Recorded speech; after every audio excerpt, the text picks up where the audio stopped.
Welcome to Tabula Poetica.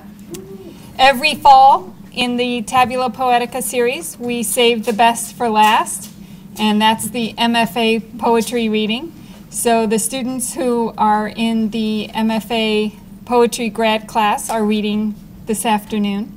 I'm so excited to be here. I know that Victoria Chang is sad that she is not here. She's been a fantastic part of our literary community, and she's off doing bigger and better things, as if that's possible to leave Chapman and do anything better. But she is here in spirit, and the poems that we'll hear today are in part a result of her guidance. I want to encourage you to take out your cell phone and tweet or Facebook or Instagram or whatever you do on social media that you're here and you're having a fantastic time, and then of course silence your phone so that you don't interrupt the poetry.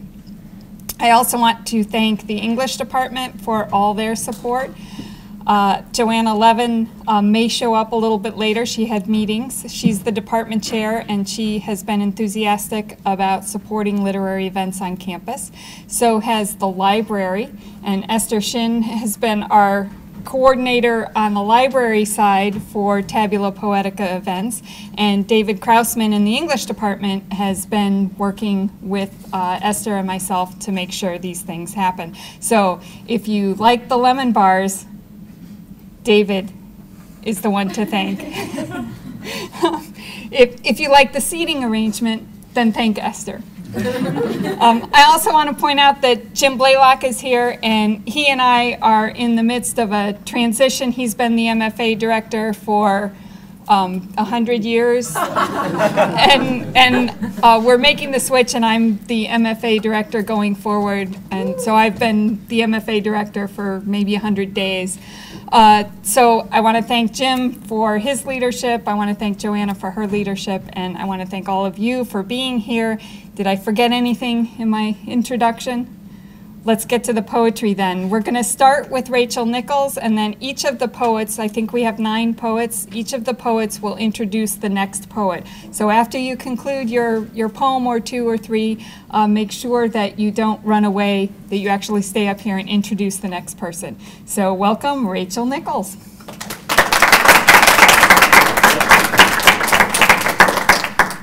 Hi, everyone.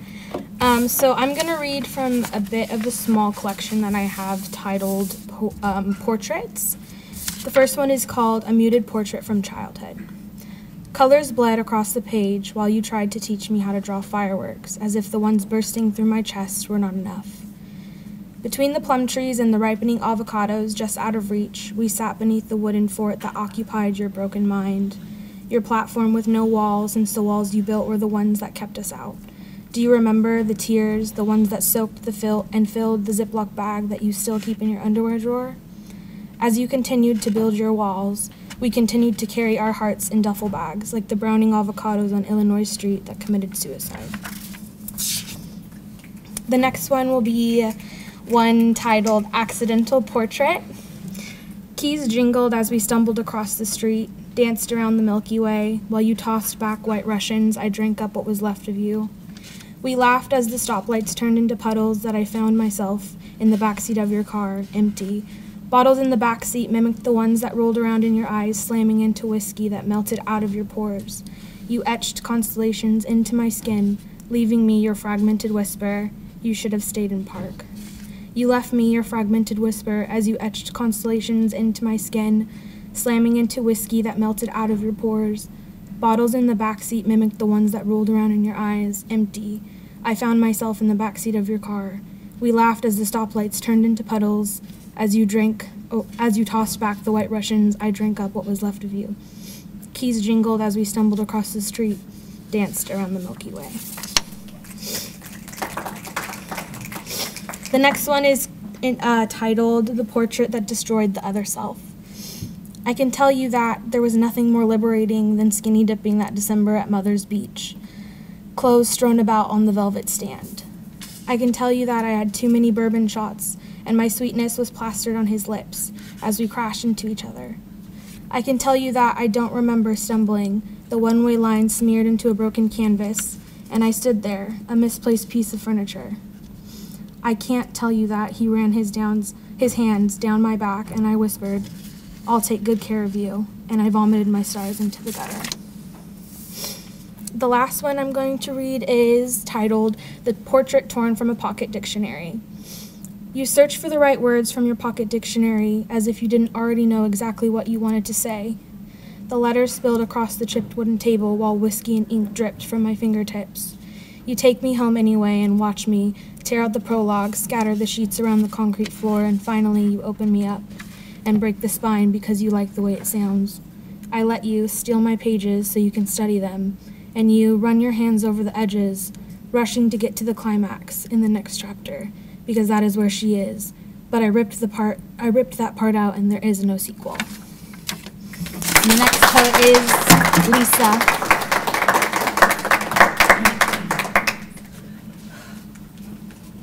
Hi.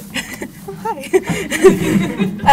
I did like a switch out of a poem, but these are all from my future MFA thesis, so I have 3 poems. The first one is called Acid Ego. Let me tell you that my first name is not my name. It is a 4-letter combination code locked across my yellow face. It had to be short enough for my grandparents to pronounce and just enough to be American. Repeat after us, the public school said. Spell with us. My broken English spilled from my mouth, burning my 4-year-old feet. The day I learned how to write my Chinese name was the day an older Chinese boy dug his nails in me, hauling my shame down the slide, muttering, fake Asian. Am I that different from you? And yet, I cling onto my last name, porcelain and putrid, chained to my origins. Thanks. The next one, it's a legend. It's called A Legend of Weihai, China. It's something my grandmother told me. They say if you place a dying loved one inside the tree with the branches, green hairs that shielded from the outside world, they will go to that better place where the Chinese gods provide that afterlife the family will approve of, and the body is recycled back into the soil. And so they hauled over their uncles and cousins and grandfathers, legs and arms wide and welcoming into the gaping hole. But someone was too brave and accidentally saw the snake and its bone tower sofas inside. The muscle mouth laughed in bloody spurts as it crushed their sister, slithering and singing, "Thank you for keeping me alive." After my grandmother told me, I slept well that night, comforted by the callousness, truth's knife running. And the last one is called Heart Center, and this is a visit that my mom and I went to for a cardiologist appointment with her. Heart Center.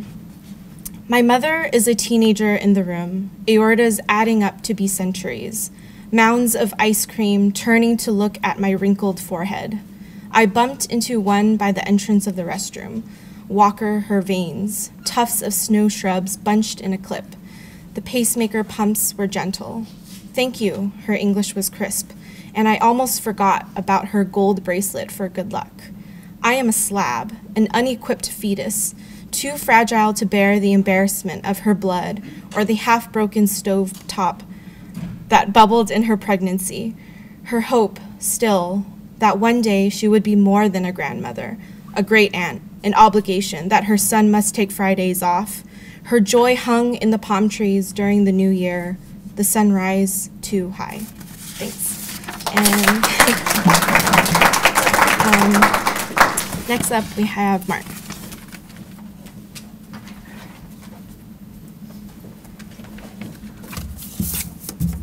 Hi. So I have 2 poems. One I wrote this semester and one I wrote last semester, both for Victoria's class. Okay. Balance beam. Taking a breath before performing a narrow cartwheel, an acrobat and an idea touch between runway lights, their body unbending, their arms ready as layers of muscle run electric, urgent throughout the city. Out along an I-beam, suspended between towers, Finally runs one body spun, planted, and rewound to run again, and pour into continuous backbends, handstands to vault between two crossing spotlights. Down this even beam passes someone renewed, some voluptuous politician bending silently, containing like a seashell a song for a city of gunfire, for rhythms of chrysanthemums.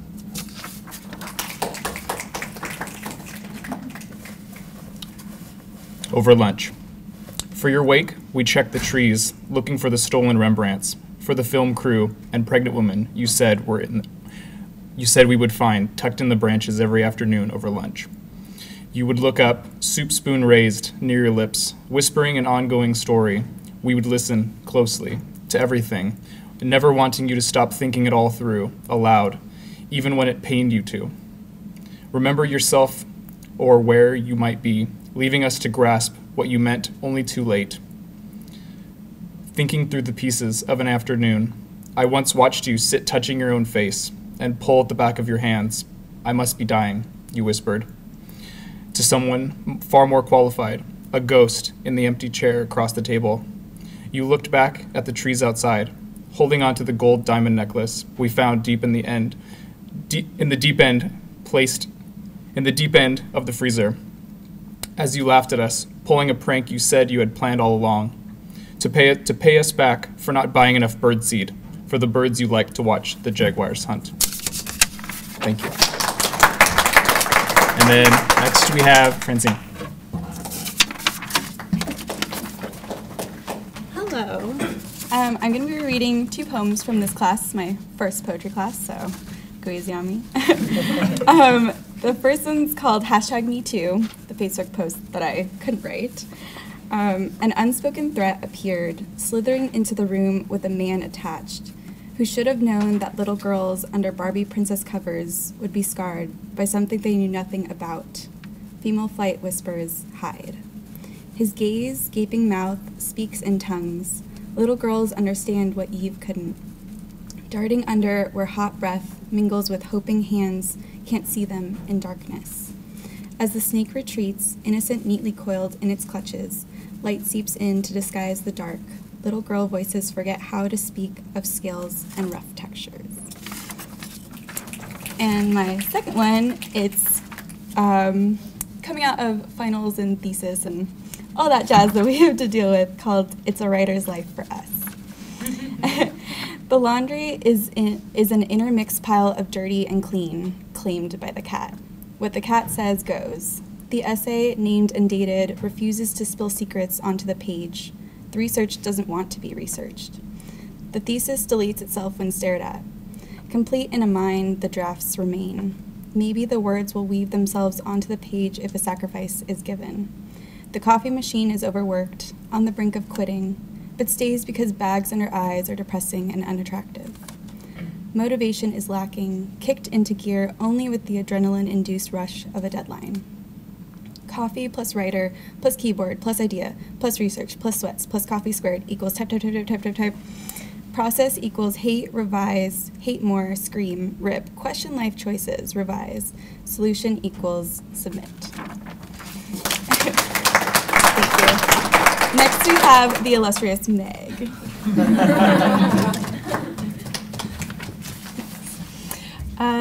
I'm gonna be reading 3 poems about groupies. This first one is a persona poem, so it's written under the perspective of a 14-year-old girl named Catherine James, and the musician in question is named Denny Lane. Is probably best known as being in the band The Moody Blues and Wings. First devotion. I aged myself so quiet, he mistook me for a woman. When he woke, I had already seen the morning, and dressed my face, trailed and trailed again, ink onto my lids, pressed in new lashes, my mouth a red moon. Those 2 weeks, in low light, I enclosed myself in them. Without metaphor, I had been an orphan, blurred, wind blowing in every direction.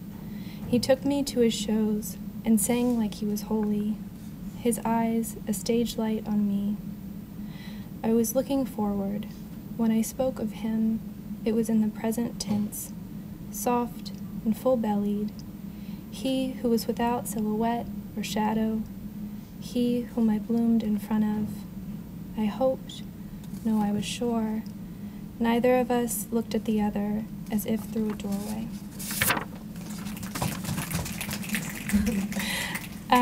This next one is about everything that's inside the word groupie and what it means when we call a girl a groupie.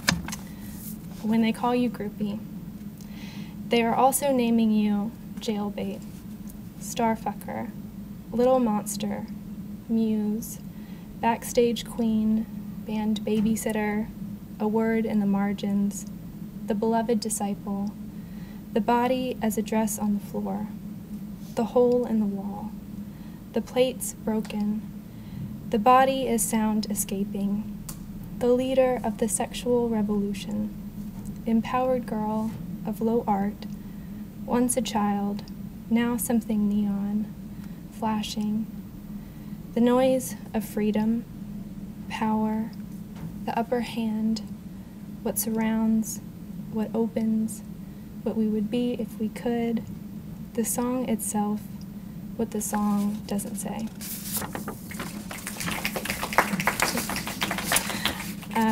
Okay, so this is my last poem, and it's a persona poem of a mother of a groupie. So, as the story goes with a lot of groupies, mothers and daughters often became estranged, sometimes because groupies would become the legal, musicians would become the legal guardians of groupies sometimes, or groupies would go on tour and not come back, and so in this poem I'm imagining what it would be like to be a mother of a groupie and to lose her child and not really know what it means to be a groupie and find out later that there's sort of pain, connected to that. So, estrangement. Daughter, you do not know my ghosts, but I have heard yours. They are my weights, my fractures. They call me at night, and I peel back time for them. They say, yes, 14. Yes, violence, alone. Did I understand what absence meant? I knew of the eyes that latched, the cameras lifting, but not the frame burdened, nor the grief, none of pain. And now, nothing but mirrors. I too am a body lowered by distance. I am a mother, an empty well. I know hunger and sorrow, and I can live inside your silence. Like candles, even though you are somewhere like the moon, beyond their reach. And I still talk to you. I still talk to you.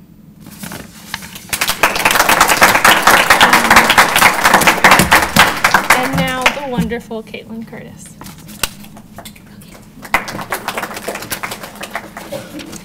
Okay, I'll be reading 3 poems for you today. This first poem is about the inconvenience of having a human body. It's called A Trash Can Crushed My Toe. The other day I cried because I am mortal. It had nothing to do with death and everything to do with the fragility of skin and its failure to hold things together. Flesh is supposed to keep the veins, doubt, bones, and all of that stagnant ruin tucked away from sterile tools and prodding fingers. Blood swirled to tell me that sunlight was never promised. My body was never a cathedral. One crack, it all turns porous. One cut, it all seeps out, just like knowing something as thick-skinned as an orange is peeled before it's ripped and consumed. I walk with caution in this structure that is more like silt than steel.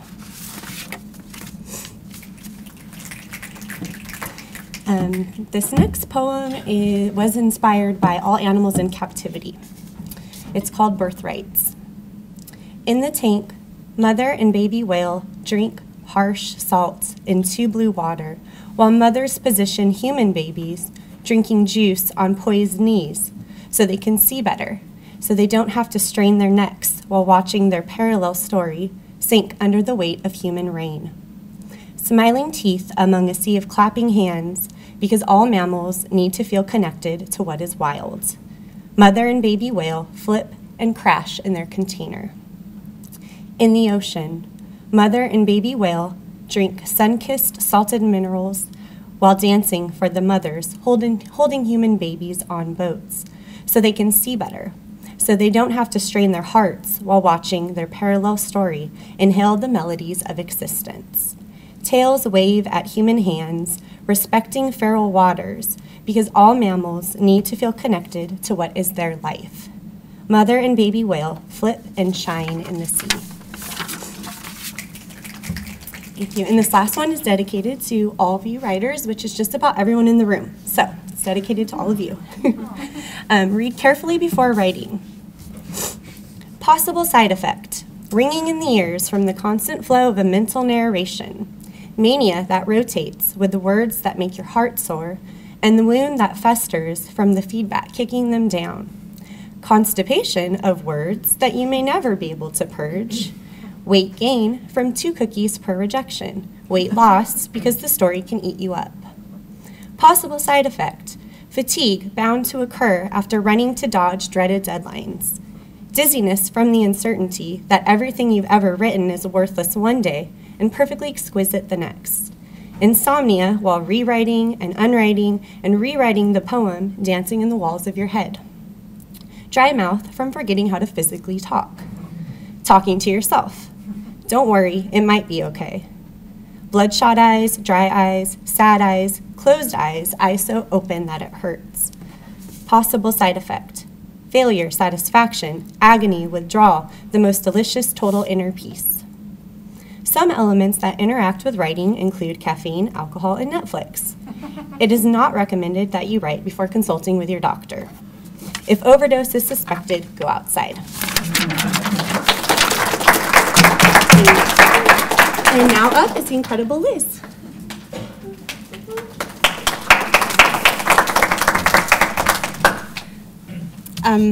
Hello. So I'm reading 2 poems, and I'm probably going to have at least as much nervous banter or patter as poetry.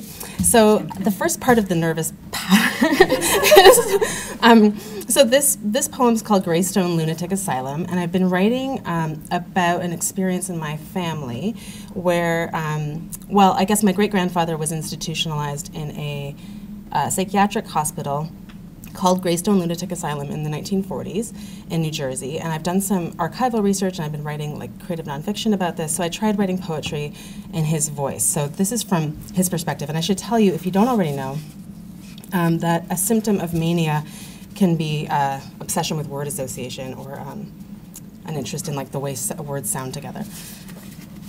All right, Greystone Lunatic Asylum. Long wings arced back from its front building like a bat's, each edifice as formal as a top hat.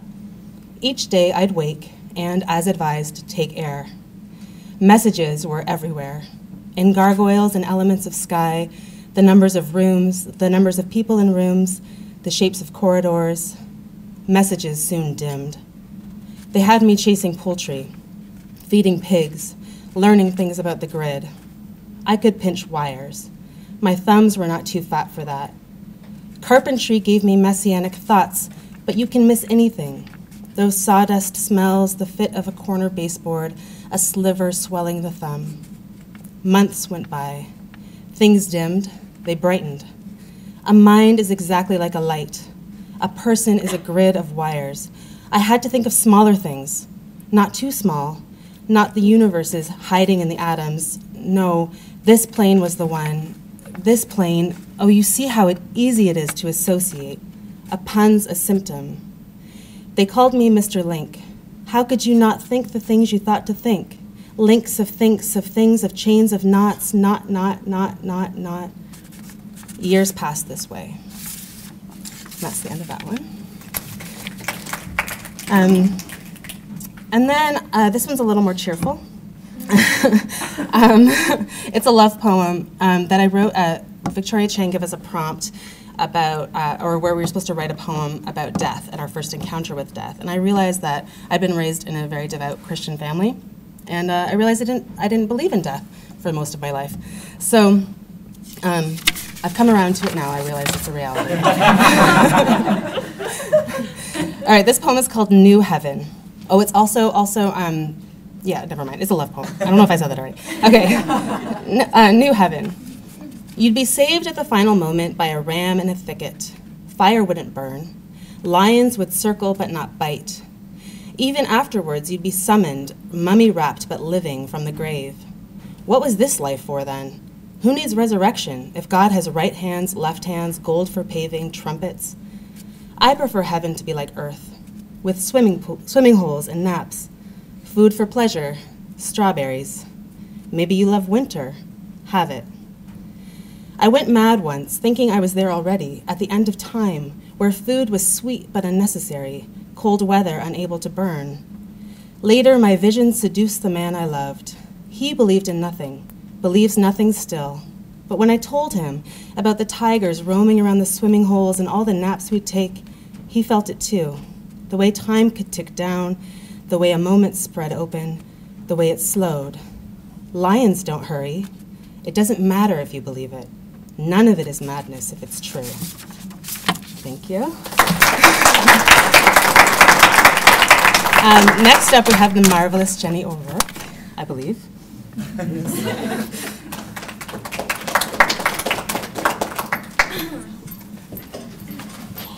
So the three poems I have, one of them, the first one I'm going to read, is about just like such an ancillary character in my life, but we were asked to, I forgot what even the prompt was, but here's a poem called Glenn. I don't know how anyone got home that night, but I was barefoot and tired of these tangerine cork wedges that you thought were lovely. Concrete and recently finished streets were easy to walk on, and the morning glories stared back at me on Costa Mesa Street. Somewhere in the piping of my mind, I knew you and I were never actually going to be friends. You were an ex-roommate of a coworker of mine, and I was comfortable enough to stand in a circle with you, share cigarettes, and learn your name.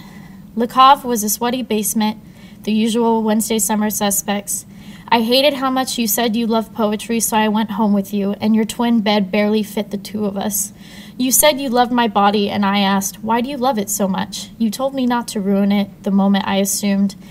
It was only a camera snapshot with a slow shutter speed absorbing all of the nighttime street lamp lights. Coming through your window, your pupils were big enough to swallow it all. You were lanky and sick all the time, and no one knew why. In the middle of the night, I found you clinging to the grout on the floor with stomach problems, you said. The morning after, you gave me a ride home in your mother's Suburban and promised you would call me soon. At 21, I thought that you meant that. And I thought that I would see you someday in my work, see myself in your work. Truthfully, I wish I could have seen you again before I got the call years later when a friend told me what happened. I hadn't forgotten about you, as I'm sure you had probably forgotten about me. And this next poem is called Communion, which hopefully some of you can relate to, and hopefully some of you don't get offended. 1. I thought how brutal when I noticed the stark carving at the altar. The mother's beak pierced its own breast to feed the baby's blood. My head tilted and the wafer slipped out of my hands because I didn't want the acolyte to see the war on my palm during practice. We ran through the drill and the wine was replaced with grape juice because we weren't worthy yet to receive the 2 buck chuck in all its glory. 2. Gluten allergies didn't exist back then for 8-year-olds. We wore white petticoats printed with posies and tuxes penguined and prom ready, future grooms and brides in training because receiving the body meant you were worthy to marry somebody in the same church, kneel in the engraved pews, and practice the same routine with your future Catholic kids. 3. Cycles rebirth themselves, but Catholics don't see it that way. It's tradition to force your kids to kneel when an unrelated man tells you to, and alleged damnation if you don't. Exaggeration is what keeps the religion exciting. Otherwise, its terror of routine and deflated doctrine will shame you into holding the hand of a stranger next to you for the Lord's Prayer. Sorry, I'm nervous today.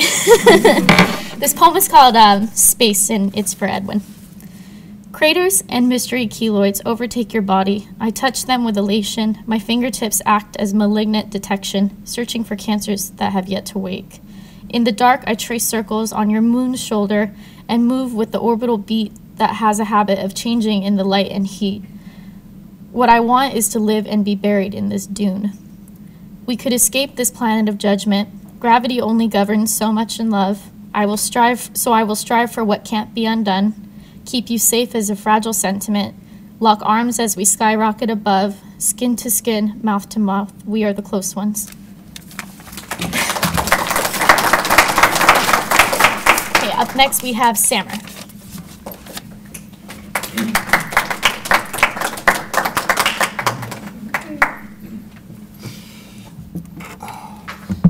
Hi, everyone.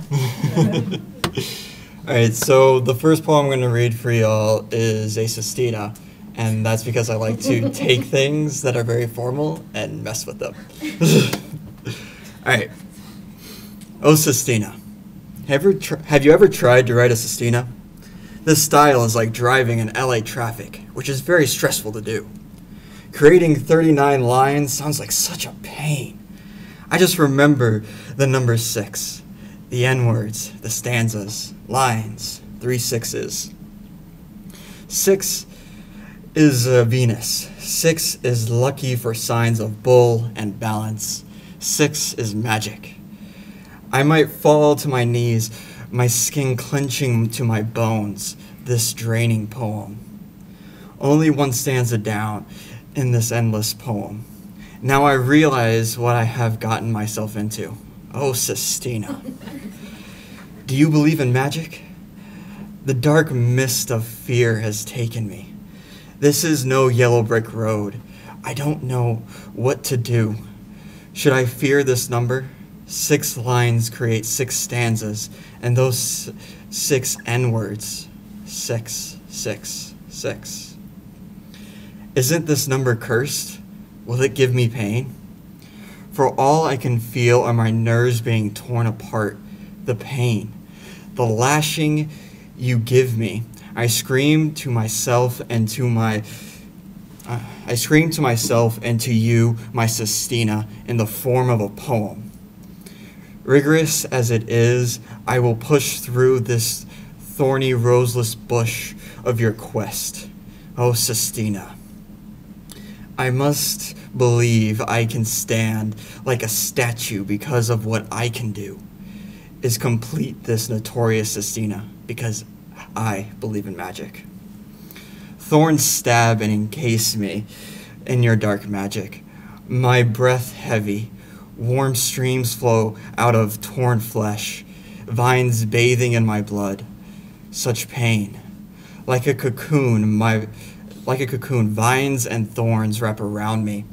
What am I to do?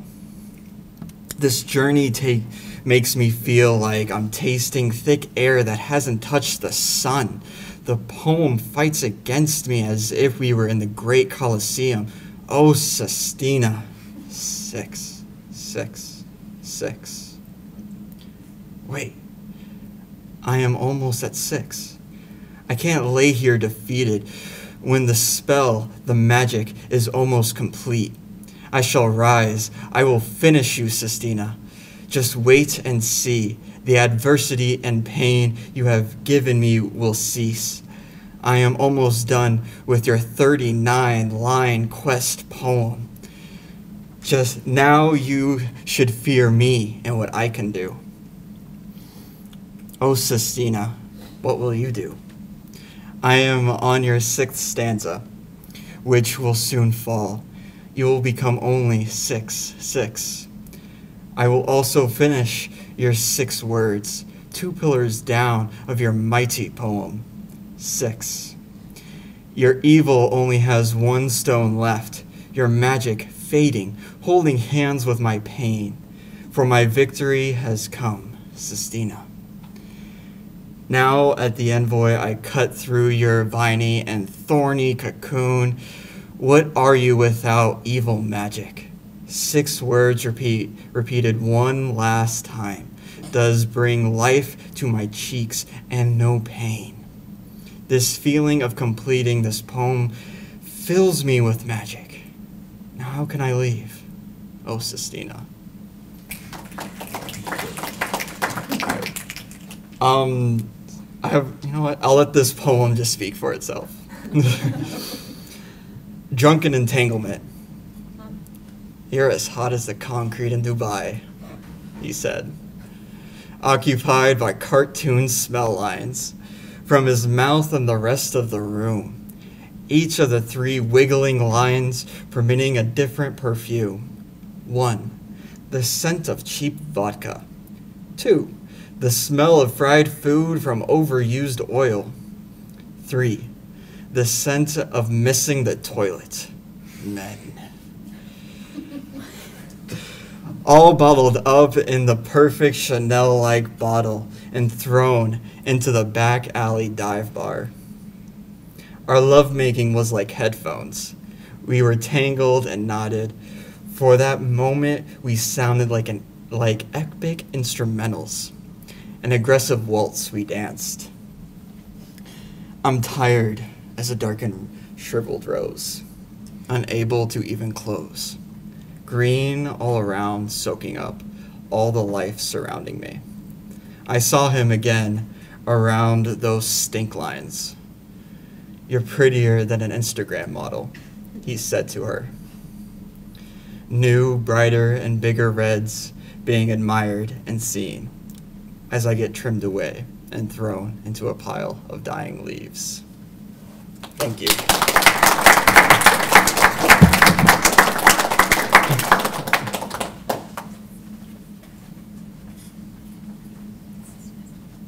I'm always kind of left speechless after these MFA readings and sort of don't know what to say, but need to pull it together. One of the things I want to say is, isn't this the best final exam?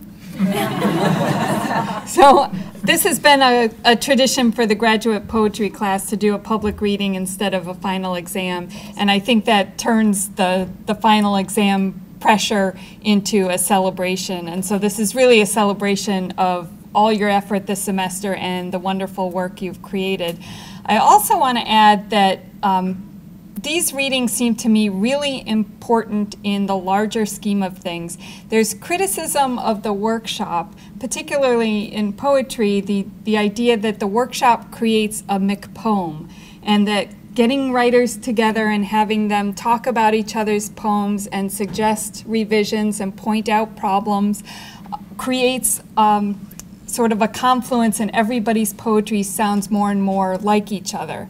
And that's not what happens in the workshop. It's actually quite the opposite. And getting together and talking about your poems allows you to think about how to develop a distinctive voice. And this reading is evidence of that. Every single one of you has developed a very distinctive voice and style and perspective and obsession. And I really appreciate hearing from every single one of you. So, final round of applause for all our readers.